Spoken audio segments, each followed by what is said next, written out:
Hari Om. I am Prajit, and today my brother Sujit and my friends Yogesh and Adarsh are going to be presenting a video on various species of aquatic animals. First, Adarsh is going to talk about a few species of freshwater fish. Now I am going to talk about freshwater and blackish water fish. First is the Arapema, can grow up to 15 feet. It is native to the Amazon river. It is a known predator fish. It can live for 20 years. Next is the Gulfur catfish, can grow up to 30 centimeters. It can eat fish that is larger than itself. Its average lifespan is 10 years. Next is the flowerhorn. It can be identified with its hump and bright colors. It is a man-made hybrid that does not exist in the wild. It can live for 10 to 14 years and its average length is 14 inches.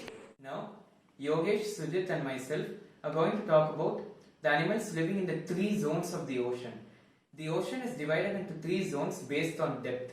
Now, we are going to talk about a few of them. The first zone we are going to see about is the sunlight zone. It's the topmost zone of the ocean. Maximum amount of sunlight reaches this zone. Because of this, many plants grow in this zone.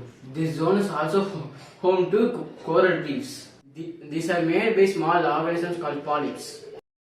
Here are some animals from the sunlight zone. The first is the clownfish. They are small fishes that live among the coral reefs. They form a symbiotic relationship with anemones. Anemones are poisonous plant-like organisms, but they do not affect the clownfish. So clownfish use them as shelter. All clownfish are born as male. They can change their gender at any time. The next is the moray eel.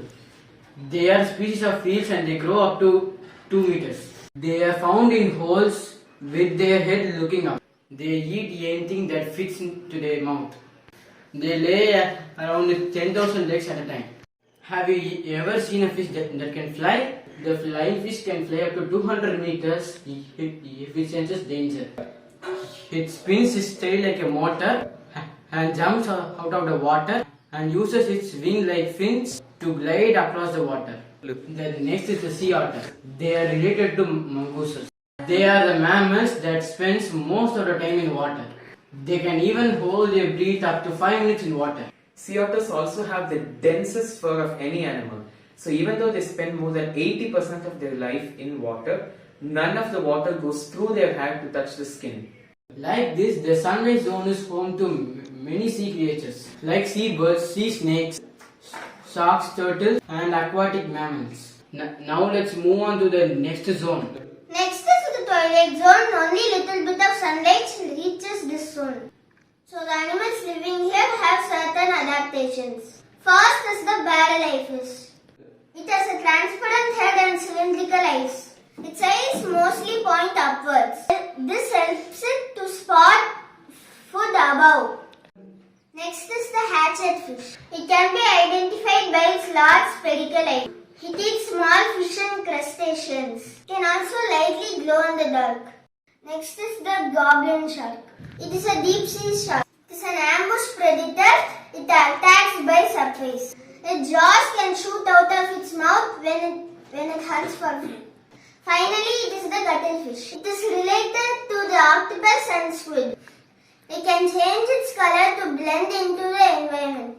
Its blood is in blue in color and it has 3 hearts. Now let's move on to the next zone. The third and final zone of the ocean is the midnight zone. This is the zone of no light.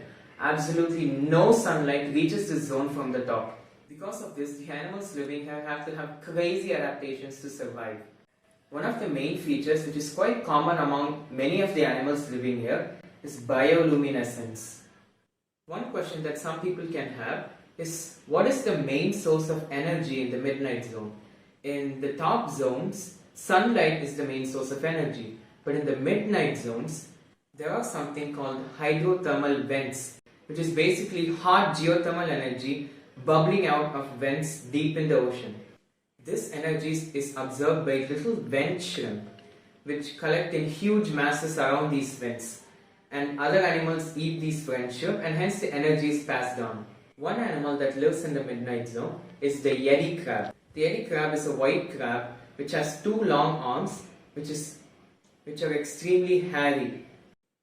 These crabs hold out their arms in front of vents to collect small bacteria in their arms, and then they grow these bacteria in their arms until they become a little bit bigger so that they can eat them. Next is the blobfish. The blobfish has been given the title of the world's ugliest animal due to obvious reasons, but the reason for this is actually pretty interesting.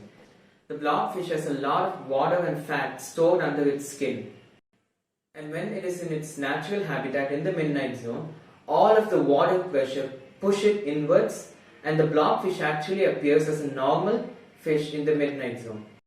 The only reason the blobfish looks like this when it is taken out of the midnight zone is because there is no more water pressure holding it inward. So even though it has a funny appearance, it is a very useful adaptation.